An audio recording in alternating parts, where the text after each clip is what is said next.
டே 2 of ஒரு நபரை பற்றி பேச போகிறேன். அஸ்ஸலாமு அலைக்கும் வரஹ்மத்துல்லாஹி வபரகாத்துஹ். இன்னைக்கு நம்ம பேச போறது ஆதம் அலைஹிஸ்ஸலாம் அவங்கள பத்தி நம்ம பேச போறோம். இவங்க அல்லாஹ்வால் படைக்கப்பட்ட ஒரு மனிதர் என்று சொல்றாங்க. இவங்க களிமண்ணால் தான் படைக்கப்பட்டிருக்கிறாங்க. இவங்க தான் உலகத்துக்கு முதலாக அனுப்பப்பட்ட இறை தூதர் என்று சொல்லப்பட்டிருக்குது. அதே மாதிரி இவங்களுக்கு ஒரு துணை வேணும் என்பதற்காக ஹவ்வா அலைஹிஸ்ஸலாம அல்லாஹ் ஏற்படுத்துறான். அதே மாதிரி இவங்க முன்னாடி சொர்க்கத்துல தான் இருந்திருக்கிறாங்க. ஷைத்தானுடைய தூண்டுதல்னால அல்லாஹ் தடை செய்யப்பட்ட அந்த மரத்தின் பால் போகாதீங்க என்று சொன்ன அந்த மரத்துடைய பழத்தை சாப்பிட்டு இந்த உலகத்திற்கு தூக்கி எறியப்படுறாங்க.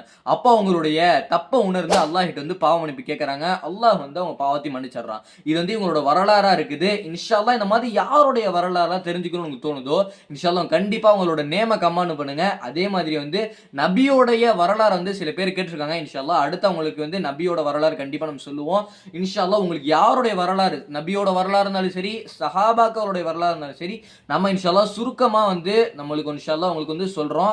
இன்ஷா அல்லாஹ் மறக்காம நம்மளுக்கு கமாண்ட் பண்ணுங்க. நம்ம உங்களுக்கு சப்ஸ்கிரைப் பண்ணி சொல்லி கேட்கல, கமாண்ட் பண்ணுங்கன்னு தான் சொல்றோம். ஏன்னா தெரிஞ்சுக்கிறதுக்காண்டி தான் எல்லாத்துக்கும். அஸ்ஸலாமு அலைக்கும் வரஹ்மத்துல்லாஹி வபரகாத்துஹு.